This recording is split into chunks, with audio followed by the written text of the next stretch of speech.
Well, hello and welcome to Hong Kong Watch's new webinar titled Broken Promises, Trampled Freedoms, the Crisis in Hong Kong Today and What the International Community Should Do. And this is a really important opportunity to look at the question of what the international community can do together, how an alliance of democracies could be formed to address the crisis in Hong Kong, what the Five Eyes, the G7, the United Nations, the European Union, and legal avenues can do to address the situation.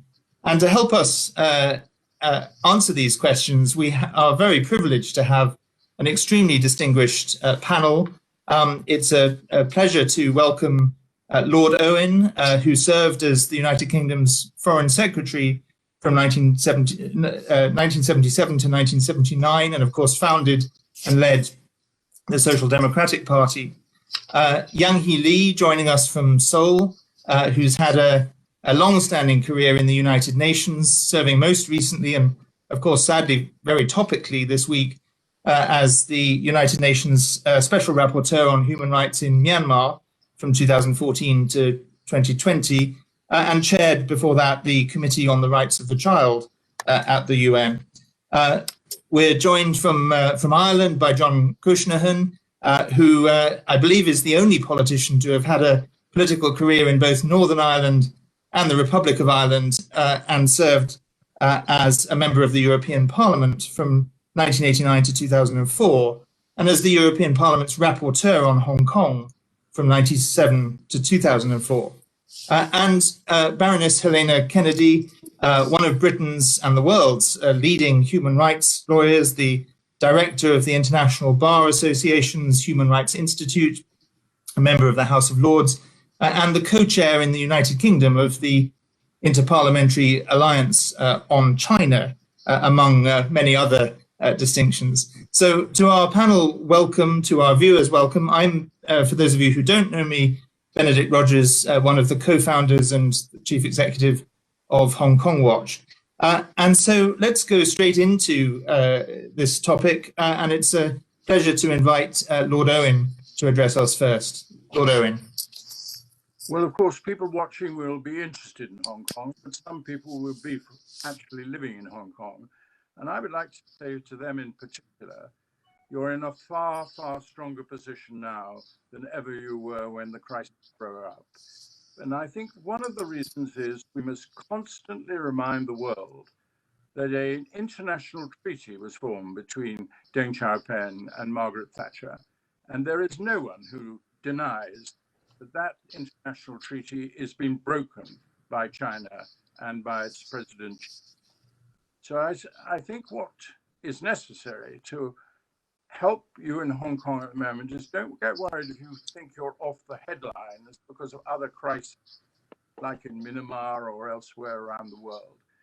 Actually, what we are trying to do, and I'm very impressed by the way this is being done overall, particularly now with the new Biden administration, is to see the region as a whole and to see Hong Kong's problems within that region. And then you have a very large number of countries. And this assembling of a coalition deal with China is doing well. And I personally think you must see it in Hong Kong as directed to help you amongst all the other countries. I know you're in a very difficult and unusual situation, but you have always been treated as special, and we must make sure that that is maintained. Now, looking around the world, look, the first and important thing is the Biden administration, as far as Hong Kong, is very much on line with the previous administration, and that is a great help. Furthermore, the Biden administration has also taken on the wider need for cooperation right across the region. And so the Japanese, South Korea, Australia, New Zealand, linked to the United States, the phrase that is coming into being at the moment, the Asian NATO. I would only caution one thing on that. Russia and China are very different and very difficult to deal with. And the NATO analogy is not wholly accurate. So I think we should try to find another way of expressing this grouping. And one way, of course, is the D10, which has been mentioned now. So the G7 meeting under Boris Johnson's chairmanship will have the important addition of 3 countries, Japan, Australia, and South Korea. And I think we're also seeing the concept of looking at this as Indo-Pacific is also growing in importance.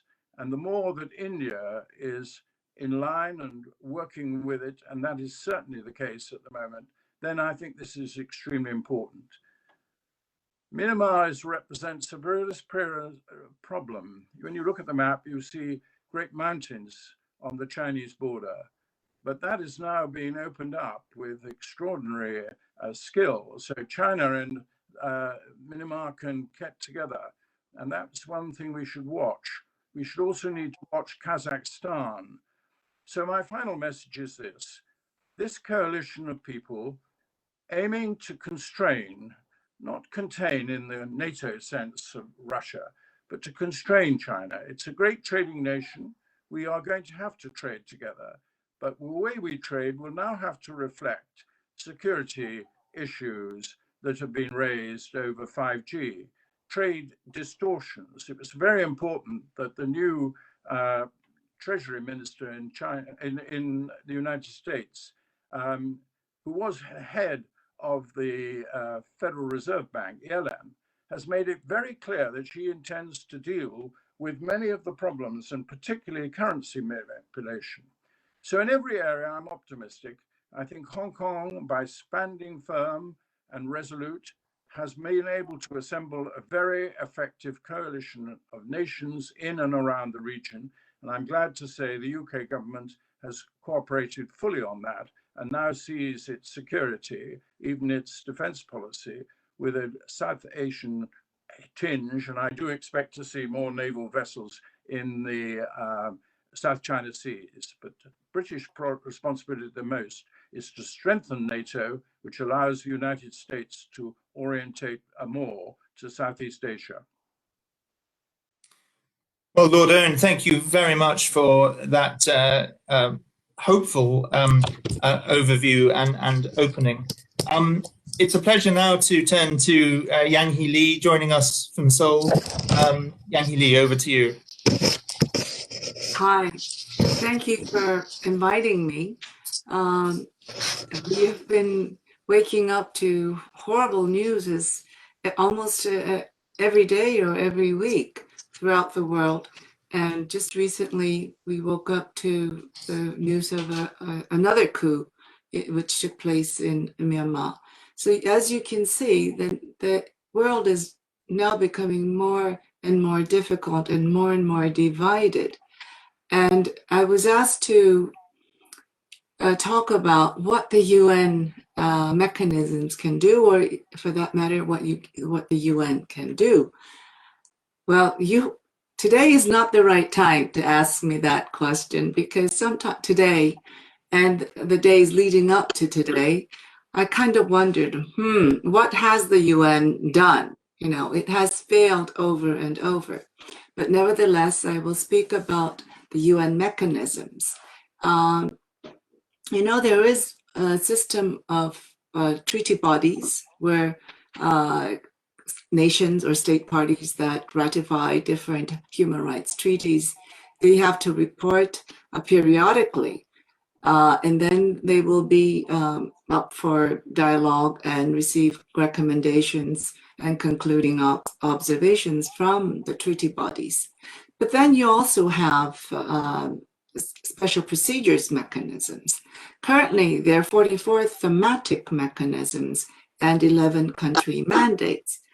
The overall objectives of the special procedures is the following. First of all, the special procedures can assist in aiding in legislative reforms in a particular country, or aiding in policy reform, or contribution to government or judicial processes, raising human rights awareness, preventing or cessation of violations, improve access to mechanisms of redress, and human rights mainstreaming, human rights standard setting, and facilitating dialogue and coalition setting.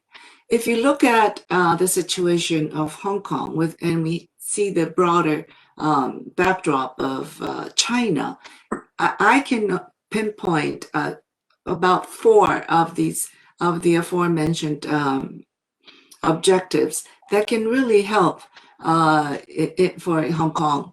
Right now, I can't emphasize enough on raising human rights awareness, and of course, preventing cessation of violations. And another point that special procedures mechanisms can assist is to improve access to mechanism of redress. This is a very important aspect in terms of when human rights violations and abuses occur, there must be a mechanism of redress, and special procedures mandate holders can assist in improving the access. And perhaps the mechanism can help in facilitating dialogue and coalition setting. Currently, I said that there are 11 country mandates.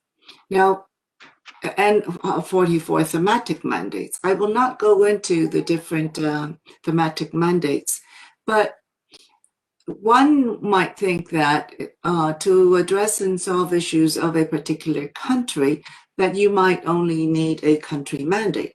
That isn't true, because issues are cross-cutting, and we can solicit assistance or help from other thematic mandate holders. And there's a whole slew of thematic mandate holders. I will not go into details about the different mandate holders. Of course, we know the mandate holders of Working Group of Arbitrary Detention, Enforced Involuntary Disappearances, Extrajudiciary Summary Arbitrary Execution, Special Rapporteur. But there are some thematic mandate holders that I think are of particular importance during this COVID-19 pandemic, is the Special Rapporteur on the right of everyone to the enjoyment of the highest attainable standard of physical and mental health. And I think this is a mandate that could be brought in to form an alliance with or a coalition with the civil society organizations and human rights activists. As a former UN Special Rapporteur myself, there are advantages and disadvantages of having a rapporteur, because a Special Rapporteur focuses specifically on monitoring and reporting on the human rights situation, and therefore can help shine a light on violations and bring them to the attention of the UN and its member states. However, countries can deny access. I have been denied access, or actually declared persona non grata midway into my mandate. So it really doesn't help if you can't visit the country. But yes, I have access to civil society activists within Myanmar and outside of Myanmar. I don't have to be inside Myanmar to see firsthand. But there's also another possibility is to establish find a resolution that will establish a special envoy. A special envoy is in a different position. It's a political appointment. And so it makes it easier for the special envoy to navigate in difficult situations. The fact that China sits in the Human Rights Council may or may not be such a problem. But however, selection process of a mandate holder in the next year would be problematic, since China is one of the members of the consultative group that handles the selection process. Within the special procedures mechanism, there is a consultative group of 5 members that represent the different regions of the world, and China is now in that consultative group. It provides the council president with a short list of 2 to 3 candidates for the final selection. I would also say that a special envoy is less vocal on human rights. And as I said earlier, it may be able to navigate on political and diplomatic manner in way out of a crisis. But it's up to the UN Secretary General. He can appoint one, even if the Security Council members will not allow this, because definitely China will veto, and Russia will also veto this. And I think the UN is now at its utmost challenge with the many crises unfolding in Myanmar, in China, in Russia, and along with this global pandemic. But here I am still advocating for a special procedure or special mandate that can act as a conduit to the international platform. Thank you. Thank you very much, Yanghee Lee. And I know that you were among the very first last summer to join a call for the creation of some kind of mechanism to address Hong Kong, and we really appreciate your efforts on that front. Just before I invite John Cushnahan to speak, let me just say to our viewers that you can send questions to us. We will have a Q&A session after our speakers, and you can send them either through Facebook Live or other ways, and our team will be monitoring the questions and feeding them to me to ask to our speakers. So please do send questions in. But it's a delight now to go to Ireland and to invite John Cushnahan to contribute. Oh, John, I think you're muted.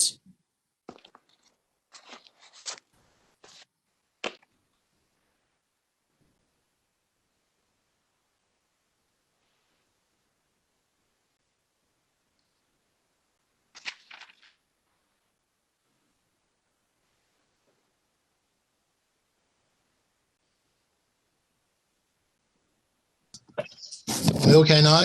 Yes, we can hear you now. Thank you. So first of all, thanks for the invitation and welcome to our viewers. As the European Parliament Rapporteur in Hong Kong, I was responsible for producing regular reports on the implementation of the one country, two systems based upon the basic law, monitoring the rule of law, the protection of freedoms, human rights, and expected progress towards universal suffrage. Unfortunately, however, when I left the European Parliament in 2004, another rapporteur was not appointed. And this coincided with two other developments. Chris Patton also departed as EU External Relations Commissioner. However, what was more important than our two departures was the enlargement process, admitting 10 countries from Central and Eastern Europe. And because of this, the new focus of the European Union shifted away from Asia, and the new priority became the European Neighbourhood Policy, concentrating on countries to the south and particularly the east of the EU. And the main driver of that policy was Germany, who were attracted by the trading potential with our eastern neighbours, and this is still the policy. And not only Hong Kong, but Asia slipped down the EU agenda. In addressing the issue of what the international community should do now in response to the tragic events that have occurred in Hong Kong, I would like to concentrate on what the EU should be asked to do. Although I've been an enthusiastic and committed supporter of the EU project, I have to be honest and say I'm very deeply disappointed at the EU response to events in Hong Kong. In my view, it has been weak and unprincipled, driven more by selfish trading interests than the fundamental values that previously underpinned EU foreign policy, namely respect for human dignity, freedom, democracy, equality, the rule of law, and human rights. The reasons, when you investigate further, are quite obvious. China is the EU's second biggest trading partner after the US, and China is the EU's largest source of imports and our second largest export market. But if you look at it deeper, what these figures show that Germany has a trade surplus with Germany. 44% of all EU exports are to Germany, and are from Germany, and China has also used soft power through loans and investments, buying acquiescence on the part of other EU member states. Unsurprisingly, Angela Merkel, and I regret to say this, and Commission President Ursula von der Leyen are believed to be the key figures behind the weak EU response. And worse still, both are also believed to have been responsible for the indecent haste which resulted in the EU-China Comprehensive Agreement investment being signed on December 30th last year. And the objective was to get it completed before Joe Biden was inaugurated, so as to assert the EU's autonomy and independence in policy towards China. Independent analysis of this agreement has said it's a bad deal, but what is more disturbing is that a month earlier, the European External Action Service had launched a new powerful tool to protect human rights that established an EU global human rights sanctions regime, promising that it would not stand idly by while human rights violations are committed, including things like genocide, torture, slavery. Furthermore, it boasted its sanctions would consist of travel bans for listed individuals, the freezing of assets for individuals and entities, and the prohibition of making funds or economic resources available to listed individuals. Offenders would be pursued worldwide, irrespective of where the abuses occur. These are fine words and fine promises, but what they were doing in signing the investment agreement with China was to send a message to China saying that they could do what they want to Hong Kong with no fear of consequences from the EU. Fortunately, unlike the EU Council and the EU Commission, the European Parliament has been principled and strong in its defence of Hong Kong against Chinese aggression, and at this particular moment, they have a key role to play, because that investment agreement with China must be ratified by the European Parliament. And I think it's important that the international community and probably the respective parliamentary institutions should engage with their counterparts in the European Parliament, urging them to reject the investment agreement until China abandons its current policy. They could also urge them to appoint another rapporteur, but maybe this time not only should it be a rapporteur in Hong Kong, maybe it should also be in Macau and Taiwan, because in my view, the underlying objective behind China's actions is the push towards a reunification of China. I've always believed that moral condemnations of China's action alone will not change Chinese policy. Their current arrogance stems from their rapid emergence as a global economic power, en route to probably being the world's largest in the next couple of decades. And in my view, the only thing that would halt China's aggression in the South Sea region is when the international community, including EU governments, work together to do two things.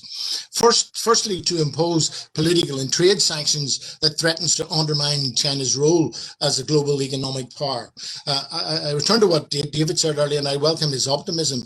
The suggested expansion by Boris Johnson of the G7 to D10 to include Australia, India, and South Korea, in my view, could be a possible vehicle for considering sanctions, and that expansion could happen as soon as the G7 summit in June in Cornwall. In parallel, it's important that the international community puts EU member state governments under pressure to implement the recently announced human rights sanction regime, which we've talked about. The second thing which I think could be done, and once again David alluded to this, I welcome the idea of a military coalition such as the expanded Asian NATO, as suggested by United States Asia czar Kurt Campbell. I think that could be an important counterweight to China. I do also agree that the current geopolitical environment has dramatically changed since the election of Joe Biden as president and his commitment to a president based on multilateralism. And I share David's enthusiasm that this would provide an injection of new hope into what has been a particularly depressing period for the countries and their peoples, not only Hong Kong, in Southeast Asia. Thank you very much indeed, John. Those are some very helpful reflections. It's a pleasure now to invite our final speaker to take us through the options from a legal point of view, Baroness Kennedy. It's a great privilege to be here with such distinguished speakers, all of whom are people that I admire greatly, and their work goes before them, and their understanding of how the world works in their different the different roles that they've played. I just want to explain that the International Bar Association is a global organization. It was set up in 1948 at that great moment of the creation of a sort of, if you like, a rules-based order. And the IBA was to bring together bar associations from around the world, and now there are 188 under the umbrella. And then within it, there is the Institute of Human Rights that really does the work specifically on human rights issues, and I'm the director of that now. I just wanted to say that first of all, to take up David's optimism. I share optimism because of the arrival of Biden in the White House. I think that we have really had a period of being outside of the mechanisms that could be useful in all of this, and it has fed into something much bigger. I also want to just for a minute take up your expression of, Ben, at the beginning of our discussion of saying that there should be an alliance of democracies. The difficulty with our current world is that we're not just experiencing a pandemic in the form of COVID, but there also is this other contagion, which is of populism and populist governments, which in fact fly under the flag of democracy, but are not adhering to democracy's values. Because in the modern world, we have seen a sort of a development of an understanding that democracy is more than voting, and more, as we all know. But many of those things which enrich democracies and make democracies work, freedom of media freedom, an independent judiciary, an independent legal profession, all of those sorts of additional things, an active and vibrant civil society. Those things have been crushed in so many places that call themselves democracies. So we're dealing with something else. And of course, the era that we've just seen an end, well, a sort of, if you like, a symbolic end to in the United States, has fed that around the world. And so I wanted just to take up some of the issues that has been raised by Yanghee Lee, who is really absolutely on the money in relation to an expression of disappointment about the United Nations. But of course, the United Nations has been on the back foot. And while multilateralism has been attacked, there has been a great anxiety that we would see a real unraveling of those sort of great institutions that were created after the Second World War. And so, to some extent, it has created a reserve about any kinds of interventions. And so it may be that the arrival of Biden in the White House, a believer in multilateralism, a much more sophisticated operator in the international terrain, that we will see the United Nations breathing freely again and feeling less threat. And as Yanghee Lee has just explained to us, there are mechanisms that are available there, but they have been atrophying because of the geopolitical feeling that there has been, that even the United Nations could start unraveling if we're not careful. So I just wanted to mention a number of things. One of the things that has been, and I say this as a lawyer involved with the international, is examining international law and saying we have to give better teeth to international law. And one of the things that has happened has been described by John Cushnahan, which is the idea of targeted sanctions. That instead of just going after the people of a nation who then suffer, but the power brokers at the top end and the oligarchs and the people who benefit from the system go untouched, is to actually go after the very people who make these decisions, the very people who are at the top, and that you do freeze their assets, that you don't let them have access to the stock exchanges, you don't let them travel freely and educate their children in the schools of other places. You just have to start examining all of that and seeing how do you go after the people who are actually the contaminators of this system and the breachers of human rights. And I couldn't agree more with Yanghee on the business of how important it is that we look at those sort of mechanisms that could be used and remind the Secretary General of the United Nations that he now should be using occasionally some of the powers that he has, which are not going to be undermined by the veto that can be exercised by China or Russia, and that it should be he should be creating a special envoy. And it's something that I would strongly urge, and I think that we should all be urging at this time. And hopefully the United States will become more vocal on this sort of thing. Of course, the issue on law, so I'd like sanctions in relation to one of the things that is the use of targeted sanctions against some of the people in the executive and some of the people who have been going along so merrily, rubber stamping whatever is coming out of China. And some of the recent legislation has absolutely flagged up where the power relations are. David's optimism that we can go back to the business of the breach of what is essentially an international treaty is of course right, but we have to make sure that the UN now feels empowered to start doing something about that. And so when we talk about, if you like, an alliance of democracies, we have to be realistic about which democracies we're really talking about here. I wanted to also mention something around the attack on the rule of law in Hong Kong. We are really seeing, you know, let's be clear, the security legislation that was introduced was China originated. It came via China, and its purpose was, they say, is to protect national security. It was really to clamp down on the pro-democracy movement, and one of a number of factors in it should really alarm everybody, which is the way in which it gives powers to take people to China in order to be tried on certain kinds of offences. And we know that the due process and the rule of law is not practiced in China. They talk about the rule of law, but they're not talking about the rule of law as would be recognised in any place that really does work with the rule of law.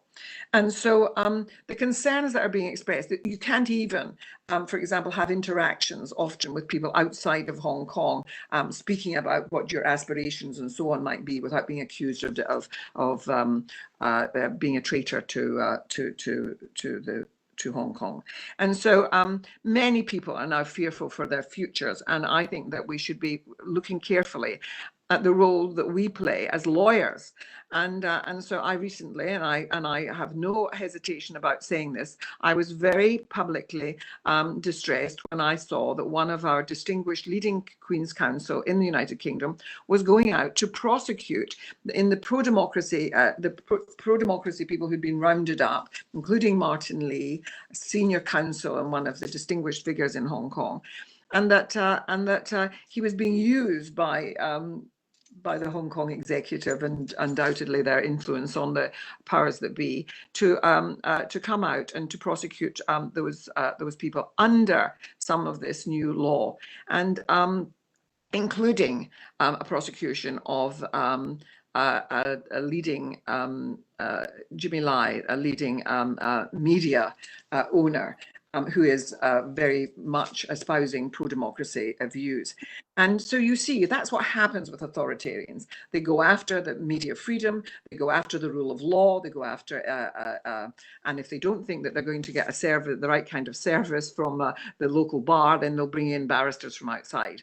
And we have to, as British lawyers and as lawyers in other countries, and that would be the same for Australia, I would urge that lawyers think very carefully about our commitment to human rights, to due process and the rule of law, and about whether we're going to be simply hired guns who go and do cases which are about prosecuting people who are for being pro-democracy advocates. The other issue we have, of course, to face here in the United Kingdom is, what do we do about our very distinguished senior judiciary, who often go out and undertake cases, usually after retirement, but not only, but spend time in Hong Kong, part of their judiciary, and Hong Kong has always had a very distinguished judiciary. But sometimes needing additional personnel, because if you're a small place, it's good to have an external set of eyes come in and add to your justice system. And the same happens with lawyering.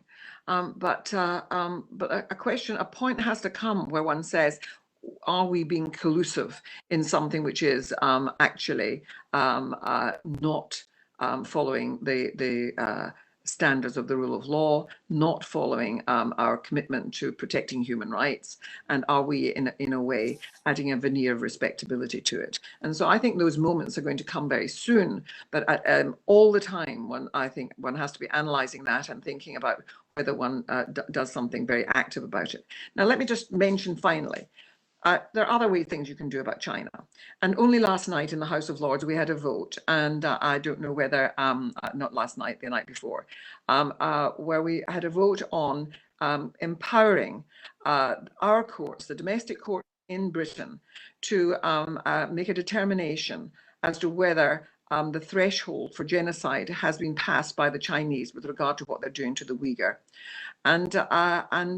And this, of course, the normal place in which you deal with genocide is in the international courts. But of course, the exercise of the veto by China, by Russia, means that you never get a genocide case being brought in the ICC or the ICJ, and so we're being held hostage by these powerful authoritarian nations, and we have to think about what we can do about that, and to make a determination that there is a genocide in progress. And the convention is about preventing genocide, not about waiting till it's over and wringing our hands and saying, it wasn't that terrible, let's convict people at a Nuremberg-style trial. The idea is to prevent it when it's happening. And for the British courts to have the opportunity at the higher level to determine and to make a public determination as to whether the threshold has been passed, and then for Parliament, for it to pass to Parliament to decide on how that determination, that judgment, can be used in policy making, in our diplomacy and in our trading with China. And I hope that this is going back to the Commons and will be voted on next week in the British Parliament. And I'm hoping that it will get through Parliament, and we urge our parliamentarians to make that decision. And it's a great combination of the courts doing what they're good at, determining whether the evidence reaches the right kind of threshold, and then Parliament making its decision on the political policy with regard to trading, and standing by the values which all of you have spoken about. And I know that there are other nations, because of my work with the IBA, other nations are looking at whether this is a way of, in fact, dealing with the transgressions of China, and a way of, one has mentioned that it's not enough to just call out China on human rights abuses. The only way that they are likely to do it is to respond to a collaborative effort, and a collaborative effort that actually undermines their power in the world. And this is one of the ways in which we can start doing that. And those nations, those democracies that can work together, should look at whether they can't be doing the same thing with regard to their own trading relations with China. And so those, I'm afraid, there's no easy solution that can be done tomorrow. But what we can do is start looking for ways in which we give teeth to international law, and in which we find ways in which our own courts can be involved in this, but also assert our values over, I'm afraid, our short-term economic goals. In the end, China will want to still trade with us, and we have to make sure that the terms are ones which include the protection of the rule of law and rights. Well, Baroness Kennedy, thank you very much indeed for that contribution and for laying out those various options and ideas. We now have about 20 minutes for Q&A. I'd just remind viewers that you can send your questions in the chat on the Facebook function, and our team will monitor that and send them through to me. But we've had a few questions in already, and perhaps I could start with a question that I might just invite Lord Owen and John Cushnahan to respond to. Under the previous US administration, under Donald Trump, we saw quite a fragmentation of the relationship between the EU and the US, and as has been mentioned, the relationship with the Biden administration by the EU hasn't got off to the best of starts with the new investment agreement. But nevertheless, how going forward can we ensure the participation of the great European powers, particularly Germany and France, in an alliance of democracies, particularly the D10, in the face of the economic pursuits that they're making with China.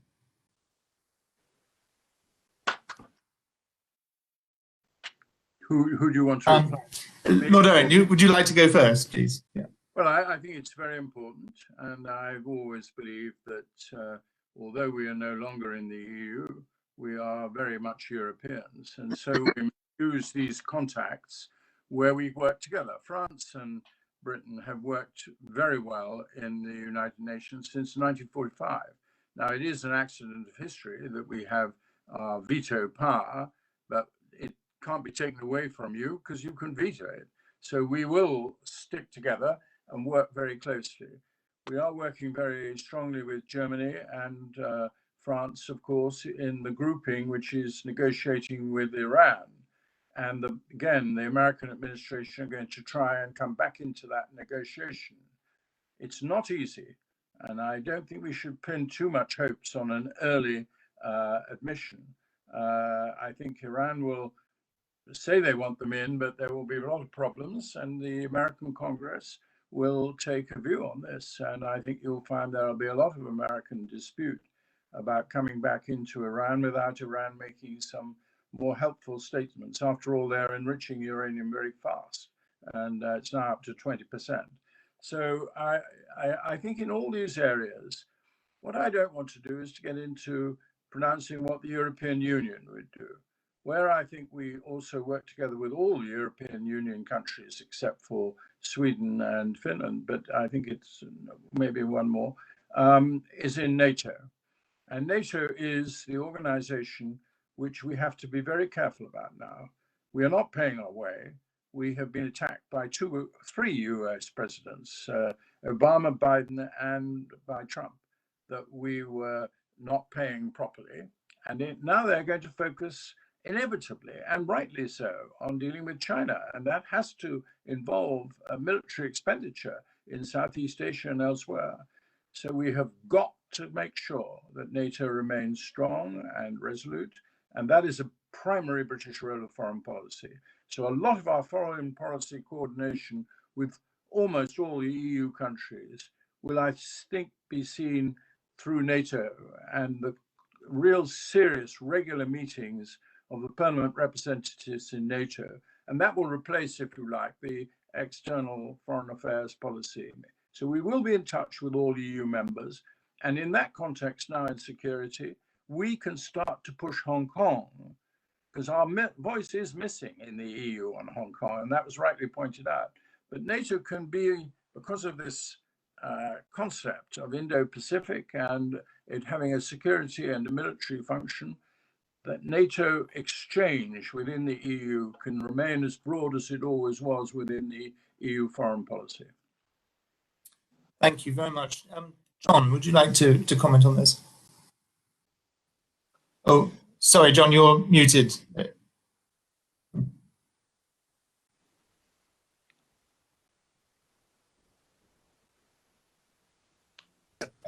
Got it. Okay, can you hear me now? Yes, absolutely. The departure of Donald Trump from the international stage is in itself a positive thing, and the election, as I said earlier, a president who's committed to multilateralism should lead to a stronger and more cooperative relationship with the EU. The irony is that I think the EU would be much more stronger in Hong Kong had there not been Brexit.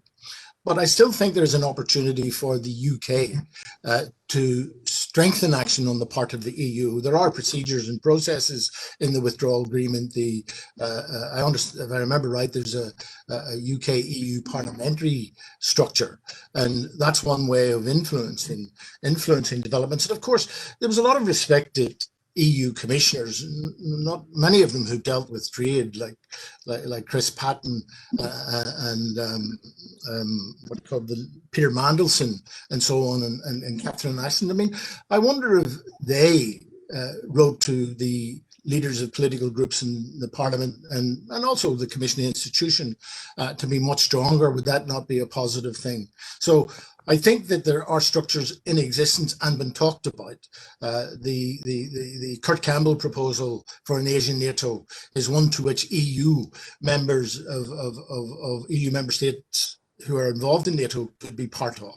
And I mean, Joe Biden, even before he became president, talked about the alliance of democracies. So I think there's a lot of ways of strengthening the relationships, not only with the US, between the US and the EU, but also between the EU and the UK, irrespective of the damage, unfortunately, that was done this week by the European Commission, which we have to overcome for the sake of the Good Friday Agreement in Northern Ireland. But there's a lot of floating of ideas about structures and coalitions, and I think they've all got to be seriously examined and see how they can strengthen the relations between those in the international community, which are very strongly supportive of democracy and human rights and very much opposed to China's actions, not only in relation to Hong Kong, but in the South China Sea as well, where other countries have felt the wrath of China when it's pursued its objectives.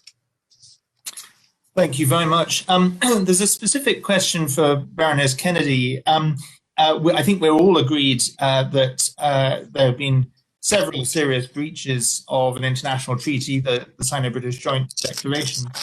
So the question that one of our viewers asks is, should, and I would add could, the British government take China to the International Court of Justice under the Vienna Convention of the Law of Treaties? And the answer is yes. And then the question is there the political will? And one of the reasons, of course, why the United Kingdom is unlikely to do that is because they know in advance that there will be a veto exercised. And if it's not exercised, if it's not exercised by China itself, it will be exercised by Russia. And so, you know, we know why this happens. It's because it's the sense that this could come home. You know, why Russia will do it is because they know that they are also at the vulnerable to some of these challenges about their failure to live up to international commitments. But we could, and it's worth our thinking about doing that. And I'm sure that it is passing around desks inside the Foreign and Commonwealth and Development Office now. I'm sure that there's serious consideration of doing precisely that. But there will be the question of, is it worth it when you know that it's going to be kiboshed? And that's why one's having to be creative in thinking of alternative mechanisms.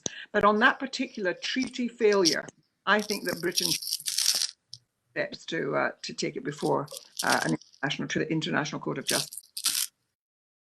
Thank you. If I may abuse the moderator's prerogative to ask a question that comes from me for Yanghee Lee.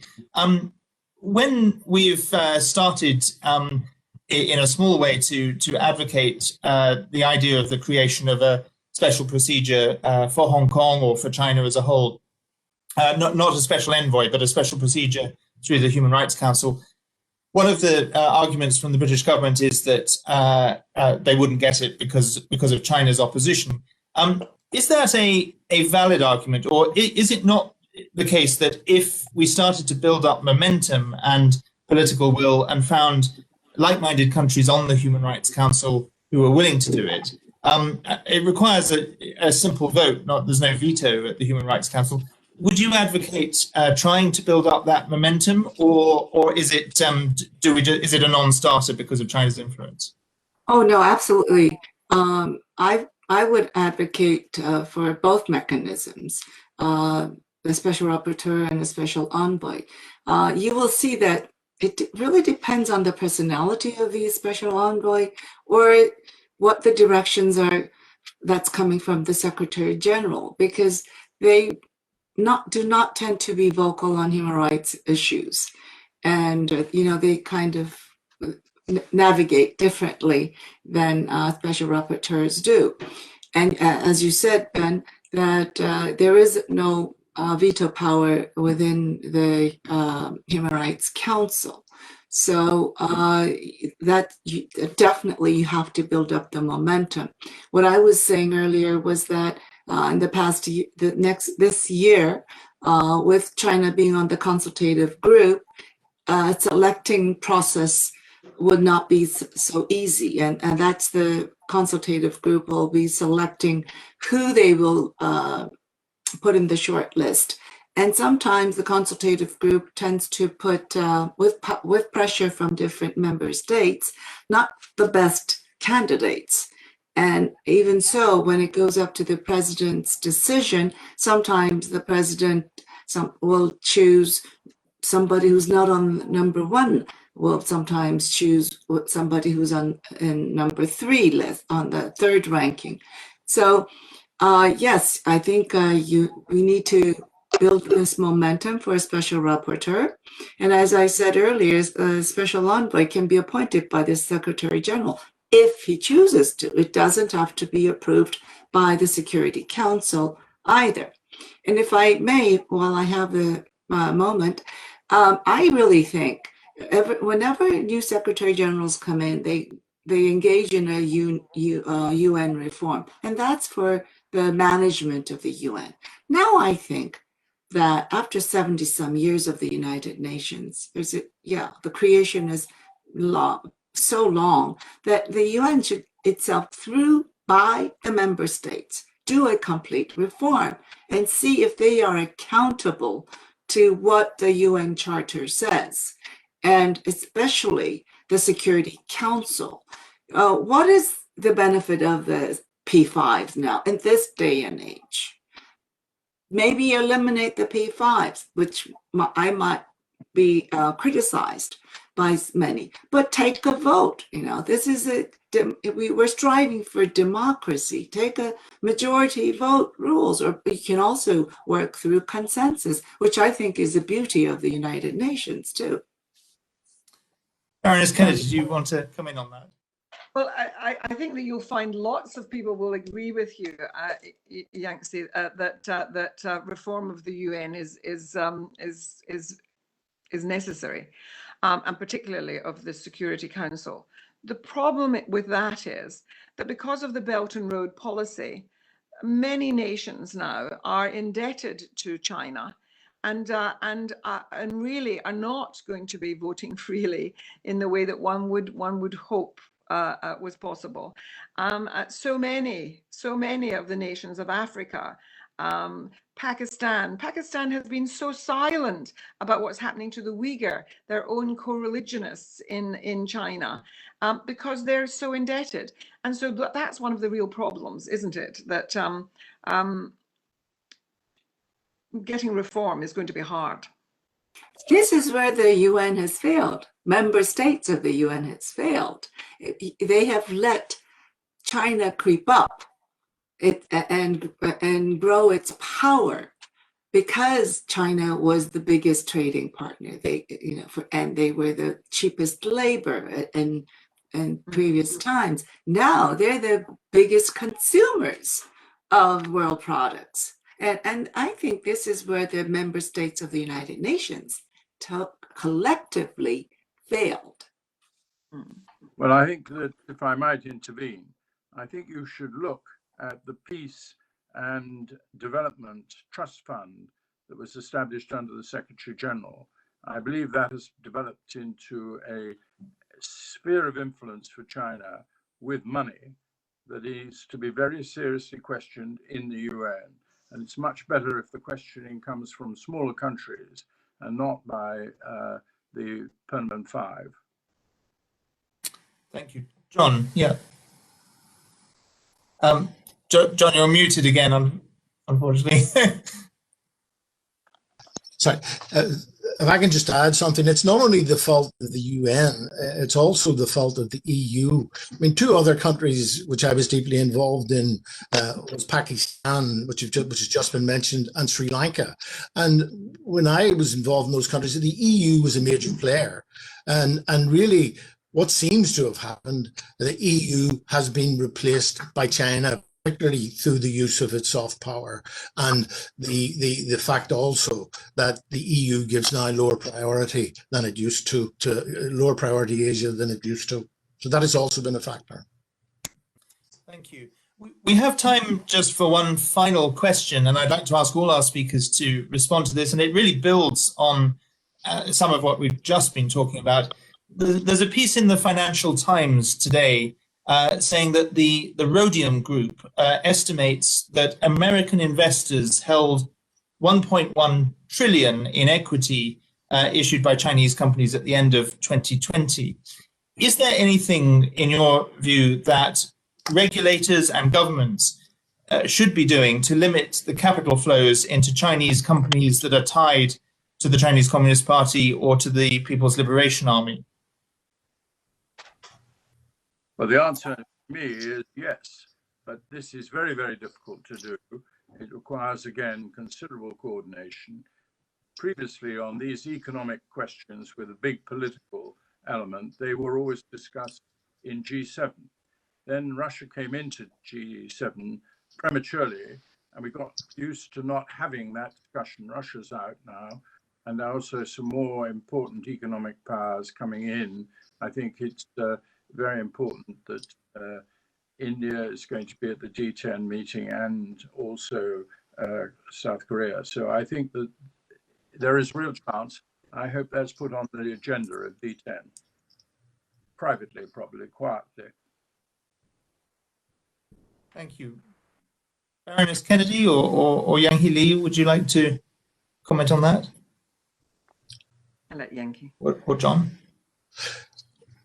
Well, I mean, I would have thought it would be worthwhile the US in particular exploring whether it can do something in that score. But one thing I also wanted to mention to the panel, which I hope will be of interest to all of us, at 2:45 Eastern time tonight, Joe Biden is going to make his first statement on foreign policy.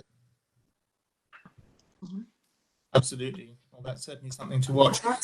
That's good to hear, because nobody actually knows what his foreign policy will be. There were no speculations of what the policy might be. Is it going to be the same as Obama's or not? I think one example would be to set up an interest group. I don't like to use the word interest group because it sounds so self-interested, but to set up an interest group that will monitor all the cash flows that goes into the Chinese military or the Communist Party, and to place some, flags whenever things need to be brought out to the public. Recently in Myanmar, there was a group of civil activists who have been listing, really digging into the different military-owned corporations and how they deal with businesses of foreign countries, and they've identified which country is investing and which company is. Some countries have been investing in their pensions into companies that are owned by the Myanmar military. And so I think it's time that we come up with an organization or an interest group that can do this. And first we have to identify. I don't think correct me if I'm wrong, I don't think that's ever been done anywhere in the world where Chinese military holdings or Communist Party holdings or companies they engage in and how they do their business abroad and domestically. Can I say one thing about US policy and Joe Biden's view? In fact, last week, I mean, the first statement I saw from him in foreign policy was when China was sending bombers not across the Taiwan Straits. Joe Biden made a very strong statement and given a solid commitment, rock solid commitment, as he phrased it himself, to defend Taiwan against Chinese aggression. And I thought that was very positive. Thank you. We are out of time, and I'm conscious that you're all extremely busy people, and I'm conscious of your time. Can I just stretch the time for a minute just to ask one final question, because I think it's an important one that's come in, which is around whether there's anything that could be done to protect the British national overseas passport holders who Britain, of course, has given a very generous offer to, but China has said they won't recognize their passports. I just wonder whether perhaps Baroness Kennedy or Lord Owen has a brief comment on protection of their status, because they will be effectively stateless if China enforces their approach.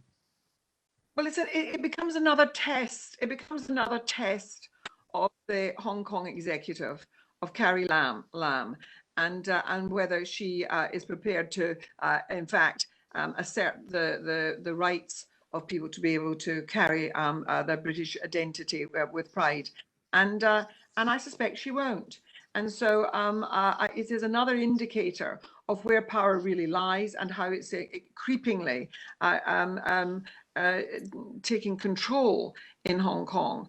And I think it's another of those things where we have to have the international community of enlightened democracies speak out on the ways in which this is encroaching on individual rights, because it is fundamentally an encroachment on rights to identity and the rights that people have to carry their identity papers of their choosing. Thank you. I agree with everything she said, so I don't need to repeat it. Great. Well, thank you so much. An hour is not even enough to even scratch the surface of these huge questions. But to all our speakers, you've certainly given us a lot of ideas to think about, to pursue, to explore further. And so we're incredibly grateful to you for your expertise and your time. Lord Owen, Baroness Kennedy, Yanghee Lee and John Cushnahan, thank you so much for joining us. To our viewers, whichever part of the world you're in, thank you for being with us. We will close the webinar here, and I will say to our viewers, good morning, good afternoon and good evening, depending on your time zones. And thank you again to our 4 distinguished speakers. Thank you Very much. Thank you. Bye. Ben. Bye-bye. Bye-bye. Bye-bye.